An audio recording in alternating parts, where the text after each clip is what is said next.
오늘은 한국 바둑사의 길이 남을 두 번의 기적 같은 사건에 대해 이야기해 보려고 합니다. 바로 상하이 대첩이라고 불리는 농심배 세계바둑대회의 전설적인 순간들인데요. 2004년 이창호 구단이 만든 첫 번째 기적, 그리고 19년이 지난 2024년 신진서 구단이 재현한 두 번째 기적. 세계 바둑계를 뒤흔든 이 두 순간을 함께 살펴보도록 하죠. 2004년 10월 농심배 6회 대회가 열렸습니다. 이 대회는 한국, 중국, 일본의 정상급 기사 5명씩이 참가하는 국가대항전이었죠. 농심배의 경기 방식은 이긴 사람이 계속 다음 경기에 나가는 방식이었는데요. 먼저 각국 팀장들이 추첨을 통해 부전승을 정하고 각 나라의 주장, 2장, 3장, 4장, 5장을 순서대로 엔트리로 제출한 다음 5장끼리 먼저 대국을 하고 승자가 다음날 하루 쉰 팀의 4장과 대국하는 방식으로 진행됩니다. 당시 한국은 5회 연속 우승을 차지하며 세계 바둑의 중심으로 군림하고 있었습니다. 특히 이창호 구단은 농심배에서 25연승이라는 경이로운 기록을 이어가고 있었죠. 한국 대표팀은 한종진 5단, 안다룬 6단, 유창혁 9단, 최철한 9단, 그리고 주장 이창호 9단으로 구성되었습니다. 사실 당시 한국 엔트리는 그렇게 강한 편이 아니었다고 하는데요. 한종진 5단은 언론에서도 복병으로 불렸고 안다룬 6단은 국제전에서는 루키에 가까웠죠. 반면 중국은 정예 중에 정예를 선발해 우승을 향한 강한 의지를 보였습니다. 그동안 5회 대회 내내 이창호에게 번번이 우승을 내주며 자존심에 상처를 입었던 터라 이번에는 반드시 우승하겠다는 각오를 다지고 있었죠. 대회가 시작되자 예상치 못한 상황이 벌어졌습니다. 한국 기사들이 초반부터 줄줄이 탈락하기 시작한 거죠. 그것도 그냥 탈락이 아니라 말 그대로 완전히 무너졌습니다. 한종진, 안다룬, 유창혁 기사는 1승도 거두지 못하고 탈락했고 독사라 불리던 최철한 구단도 겨우 1승만을 거두는데 그쳤죠. 결국 대회 마지막 라운드에 이르렀을 때 한국은 이창호 구단 단 한 명만이 살아남았습니다. 반면 중국은 러시아 9단, 왕레이 8단, 왕시 5단이, 일본은 장시 9단과 왕민한 9단이 남아있었죠. 한국 바둑계는 충격에 빠졌던 반면 중국은 축제 분위기였습니다. 더구나 최종 라운드는 중국의 홈그라운드인 상하이에서 열리게 되었죠. 설상가상으로 이창호 구단은 당시 최근 6국 동안 1승 5패라는 저조한 성적을 기록 중이었습니다. 누가 봐도 한국이 우승할 가능성은 희박해 보였죠. 중국 언론은 이창호가 우승할 확률이 3%도 안 된다라는 제목의 기사를 내보낼 정도였습니다. 하지만 역사적인 대첩의 서막이 오릅니다. 2004년 11월 29일 이창호 구단과 중국의 3장인 러시아 구단의 첫 대국이 시작되었죠. 이창호 구단은 228수 만에 불계승을 거두며 한국팀의 희망의 불씨를 지폈습니다. 다음 상대는 일본의 2장이었습니다. 원래 일본 주장으로 나올 것이라 예상했던 장시 구단이 심리전을 걸며 2장으로 등판했죠.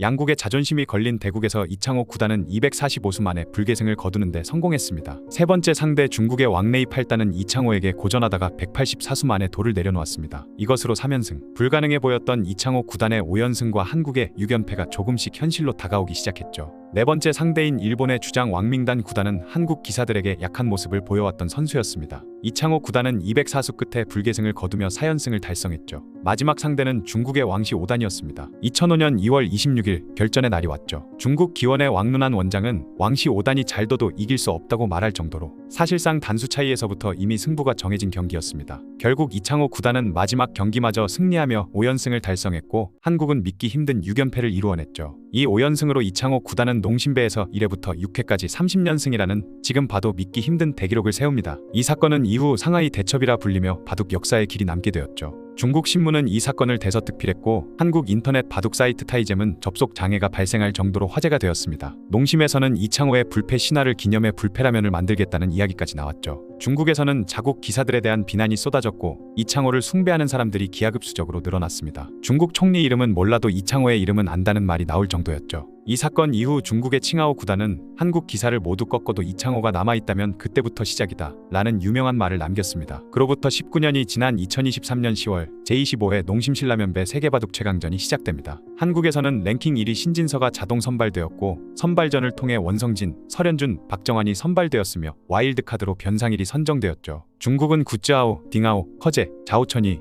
셰어라오가 대표로 나왔고 일본은 쉬자위안, 시바노 도라마루, 이치리키료, 위정치, 이야마, 유타가 출전했습니다. 1라운드는 중국 베이징에서 시작되었고 대진 추첨 결과 중국이 휴번을 받아 한일전으로 대회가 시작되었죠. 첫 경기에서 한국의 선봉 설현준이 일본의 쉬자위안에게 패했고 이어서 중국의 선봉 셰어라오가 쉬자위안을 이겼습니다. 3국에서는 한국의 변상일이 셰어라오에게 반집 차이로 패했고 4국에서도 셰어라오가 일본의 시바노 도라마루를 이기며 3연승을 기록했죠. 1라운드가 끝난 시점에서 중국은 5명 전원이 생존했고 한국과 일본은 각각 3명씩만 남게 되었습니다. 2라운드는 부산 호텔농심에서 펼쳐졌는데요. 5국에서 한국의 원성진이 셰어라오에게 반집 차이로 패했고 6국에서도 셰어라오가 일본의 이치리키료를 이기며 5연승을 달성했죠. 7국에서는 한국의 박정환마저 셰어라오에게 패했고 8국에서 셰어라오는 일본의 위정치까지 이기며 농심배 단일 대회 최다 연승 타이인 7연승을 달성했습니다. 이제 한국에는 신진서 단 한 명만이 남았고 일본에는 이야마 유타 한 명만이 남게 되었죠. 셰어라오의 7연승은 역대 농심배에서 판팅이 양딩신에 이어 세 번째였습니다. 마침내 9국에서 신진서와 셰어라오의 대결이 펼쳐졌습니다. 이 대국에서 신진서가 패한다면 농심배 사상 최초로 한국팀이 3위로 탈락하는 불명예를 안게 될 상황이었죠. 하지만 신진서는 셰어라오를 상대로 압도적인 승리를 거두며 한국의 첫 승리를 안겨주었습니다. 대국 시작 2시간 4분 만에 셰어라오의 대마를 잡아내는 데 성공하며 항복을 받아냈죠. 신진서는 22회 대회 5연승, 23회 대회 4연승, 이전 대회 마무리 1승에 이어 이번 대회 첫 승까지 더해 농심신라면배 11연승에 성공했습니다. 3라운드는 중국 상하이에서 진행되었고 첫 경기는 한일 양국의 대장전으로 시작되었죠. 북극에서 신진서는 일본의 이야마 유타를 완벽하게 제압하며 2연승을 기록했습니다. 이로써 일본은 탈락하고 대회는 신진서와 중국 선수 사이의 대결로 이어지게 되었죠. 11국에서는 중국의 자오천이를 상대로 압승을 거두며 3연승을 달성했고 12국에서는 딩아오를 꺾으며 이창호의 14연승을 뛰어넘는 농심배 최다 연승 15연승 기록을 세웠습니다. 13국에서는 중국의 커제를 꺾으며 5연승을 기록했고 마지막 14국에서는 중국의 굿즈하오를 만났죠. 최종국은 극적인 상황 속에서 펼쳐졌습니다. 초중반까지 신진서가 압도적 우세를 보였으나 중반 우변에서 연속된 실수로 형세가 역전되었죠.